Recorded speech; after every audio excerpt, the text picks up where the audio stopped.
Hi guys, welcome to ഗാൽപ്പിൻസ് vlogs. ഇന്ന് നമുക്ക് കല്ലുമ്മക്കായ റോസ്റ്റ് എങ്ങനെ ഉണ്ടാക്കുന്നതെന്ന് കണ്ടാലോ? അപ്പോൾ ഇവിടെ കമോൺ. ഞാനിവിടെ ഫ്രോസൺ കല്ലുമ്മക്കായാണ് എടുത്തേക്കുന്നത്. ഇത് നല്ലതായിട്ട് കഴുകി വൃത്തിയാക്കി വെച്ചിരിക്കുന്ന കല്ലുമ്മക്കായാണ്. ഇതിലേക്ക് നമുക്ക് 1 ടേബിൾ സ്പൂൺ മുളക് പൊടി, 1/2 ടീസ്പൂൺ കുരുമുളക് പൊടി, 2 teaspoon ginger garlic paste, 1/4 teaspoon മഞ്ഞൾപ്പൊടി, ഉപ്പ്, 1/2 ടീസ്പൂൺ പെരിഞ്ജീരകപ്പൊടി. ഇനി ഈ പൊടികളെല്ലാം കൂടെ നമ്മൾ കഴുകി വൃത്തിയാക്കിയിരിക്കുന്ന മസിൽസിലോട്ടിട്ട് നല്ല കണക്കൊന്ന് ഇളക്കി നമുക്ക് മാറ്റി വെക്കാം. നമ്മൾ ഈ മിക്സ് ചെയ്ത് വെച്ചിരിക്കുന്നത് നമുക്കൊരു 2 to 3 hours എങ്കിലും നമുക്ക് ഫ്രിഡ്ജിൽ വെച്ചൊന്ന് റെസ്റ്റ് ചെയ്യാൻ വെക്കാം. അതിന്റെ മസാലയൊക്കെ നല്ല കണക്ക് അതിലൊന്ന് പിടിക്കണം. അതുവരെ നമുക്ക് ഇതൊന്ന് റെസ്റ്റ് ചെയ്യാൻ വെക്കാം. ഇനി നമുക്ക് പാൻ ഒന്ന് ചൂടാക്കി അതിലേക്ക് 1 ടേബിൾ സ്പൂൺ വെളിച്ചെണ്ണ ഒഴിച്ച് എണ്ണ നല്ലോണം ചൂടാകുമ്പോഴത്തേക്ക് മസിൽസ് അതിനകത്തിട്ട് കുറച്ച് കറിവേപ്പിലയും കൂടി ഇട്ട് നമുക്കത് നല്ല കണക്കൊന്ന് ഇളക്കി ഫ്രൈ ചെയ്തെടുക്കാം.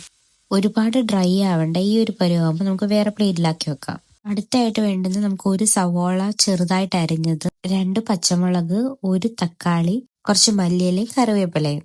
ഇനി നമുക്ക് സെയിം പാനിൽ തന്നെ 1 ടേബിൾ സ്പൂൺ വെളിച്ചെണ്ണ ഒഴിച്ച് അതിലേക്ക് നമുക്ക് അരിഞ്ഞു വെച്ചിരിക്കുന്ന സവോള ഇട്ട് നല്ല കണക്കൊന്ന് വഴറ്റിയെടുക്കാം. നിങ്ങളുടെ കയ്യിൽ കൊച്ചുള്ളി ഉണ്ടെങ്കിൽ അതും കൂടി ഇട്ട് കഴിഞ്ഞാൽ അടിപൊളിയായിരിക്കും കേട്ടോ. എൻ്റെ കയ്യിൽ അതില്ല, അതുകൊണ്ട് ഞാൻ ഇതിടുന്നു. കുറച്ച് ഉപ്പൂടി ഇട്ട് നമുക്ക് നല്ല കണക്കൊന്ന് വഴറ്റിയെടുക്കാം. ഈ ഒരു പരുവം ആകുമ്പോഴത്തേക്ക് നമുക്കതിലേക്ക് മുളകും മല്ലിയിലയും കറിവേപ്പിലയും കൂടെ ഇട്ട് നല്ല കണക്കൊന്ന് ഇളക്കി ഒന്ന് യോജിപ്പിച്ചെടുക്കാം.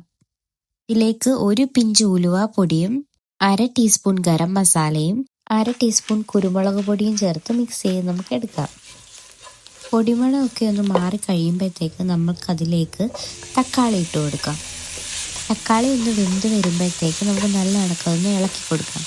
എന്നിട്ട് അതിലേക്ക് 1 ടേബിൾ സ്പൂൺ വെള്ളം ഒഴിച്ച് നല്ല കണക്കൊന്ന് മിക്സ് ചെയ്ത് നമുക്കൊന്ന് കുക്ക് ചെയ്തെടുക്കാം.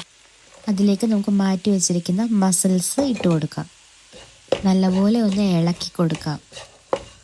അതിലേക്ക് നമുക്ക് ലാസ്റ്റ് ഫൈനൽ ടച്ചായിട്ട് കുറച്ച് കുരുമുളക് പൊടിയും കുറച്ച് ഗരം മസാലയും കൂടി ഇട്ട് നല്ല കണക്കൊന്ന് ഇളക്കി കൊടുക്കാം. ടേസ്റ്റ് ബാലൻസ് ചെയ്യാൻ നിങ്ങൾക്ക് വേണമെങ്കിൽ 1 പിഞ്ച് പഞ്ചസാര ലാസ്റ്റ് ഫൈനൽ ടച്ചായിട്ട് ആഡ് ചെയ്ത് ഇളക്കി കൊടുക്കാം കേട്ടോ. ആൻഡ് ഫൈനലി നമ്മുടെ മസിൽസ് റോസ്റ്റ് ഓർ കല്ലുമ്മക്കായ റോസ്റ്റ് ഇസ് റെഡി.